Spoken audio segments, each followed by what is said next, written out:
विद्येश्वर संहिता अध्याय 2 शिव पुराण का परिचय।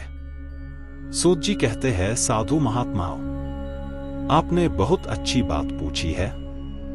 आपका यह प्रश्न तीनों लोकों का हित करने वाला है।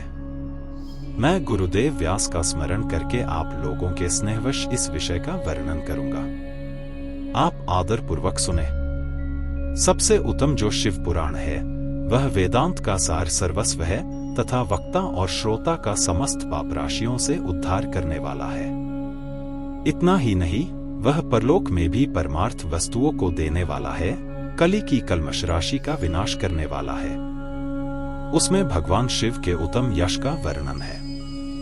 ब्राह्मणों, धर्म, अर्थ, काम और मोक्ष, इन चारों पुरुषार्थों को देने वाला यह पुराण सदा ही अपने प्रभाव की दृष्टि से वृद्धि या विस्तार को प्राप्त हो रहा है। विप्रवरों, उस सर्वोत्तम शिव पुराण के अध्ययन मात्र से वे कलयुग के पाप में आसक्त जीव श्रेष्ठतम गति को प्राप्त हो जाएंगे।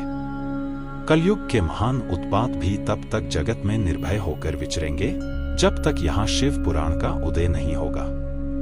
इसे वेद के तुल्य माना गया है। इस वेद कल्प पुराण का सबसे पहले भगवान शिव ने ही प्रणयन किया था।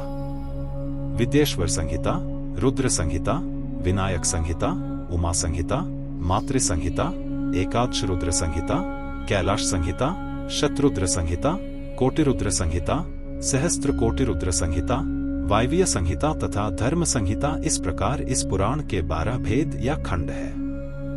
ये 12 संहिताएं अत्यंत पुण्यमयी मानी गई है।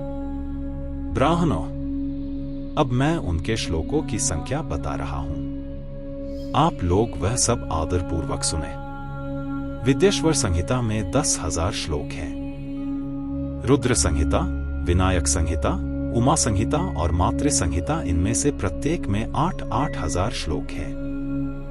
ब्राह्मणों, एकादश रुद्र संहिता में 13,000, कैलाश संहिता में 6,000, शतरुद्र संहिता में 3,000, कोटिरुद्र संहिता में 9,000, सहस्त्र कोटिरुद्र संहिता में 11,000, वायवीय संहिता में 4,000 तथा धर्म संहिता में 12,000 श्लोक हैं। इस प्रकार मूल शिव पुराण की श्लोकों की संख्या 1,00,000 है, परंतु व्यास जी ने इसे 24,000 श्लोकों में संक्षिप्त कर दिया है। पुराणों की क्रम संख्या के विचार से इस शिव पुराण का स्थान चौथा है। इसमें 7 संहिताएं हैं।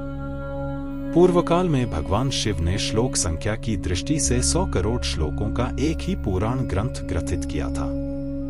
सृष्टि के आदि में निर्मित हुआ वह पुराण साहित्य अत्यंत विस्तृत था। फिर द्वापर आदि युगों में द्वैपायन, व्यास आदि महर्षियों ने जब पुराण का 18 भागों में विभाजन कर दिया, उस समय संपूर्ण पुराणों का संक्षिप्त स्वरूप केवल 4,00,000 श्लोकों का रह गया। उस समय उन्होंने शिव पुराण का 24,000 श्लोकों में प्रतिपादन किया। यही इसके श्लोकों की संख्या है। यह वेद तुल्य पुराण 7 संहिताओं में बटा हुआ है। इसकी पहली संहिता का नाम विद्येश्वर संहिता है, दूसरी रुद्र संहिता समझनी चाहिए, तीसरे का नाम शतरुद्र संहिता, चौथी का कोटिरुद्र संहिता, पांचवी का उमा संहिता, छठी का कैलाश संहिता और 7वीं का वायवीय संहिता है। इस प्रकार यह 7 संहिताएं मानी गई है। इन 7 संहिताओं से युक्त यह दिव्य शिव पुराण वेदों के तुल्य प्रामाणिक तथा सबसे उत्कृष्ट गति प्रदान करने वाला है। यह निर्मल शिव पुराण भगवान शिव के द्वारा ही प्रतिपादित है।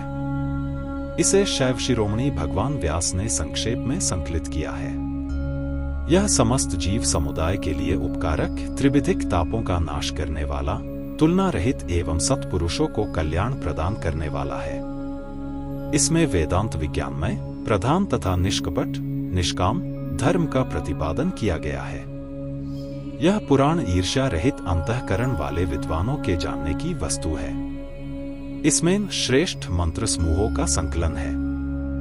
यथा धर्म, अर्थ और काम, इस त्रिवर्ग की प्राप्ति के साधन का भी वर्णन है। यह उत्तम शिव पुराण सब पुराणों में श्रेष्ठ है। वेद वेदांत में वैद्य रूप से विलसित परम वस्तु परमात्मा का इसमें गान किया गया है। जो बड़े आदर से इसे पढ़ता और सुनता है, वह भगवान शिव का प्रिय होकर परमगति को प्राप्त कर लेता है। Like, comment, and subscribe.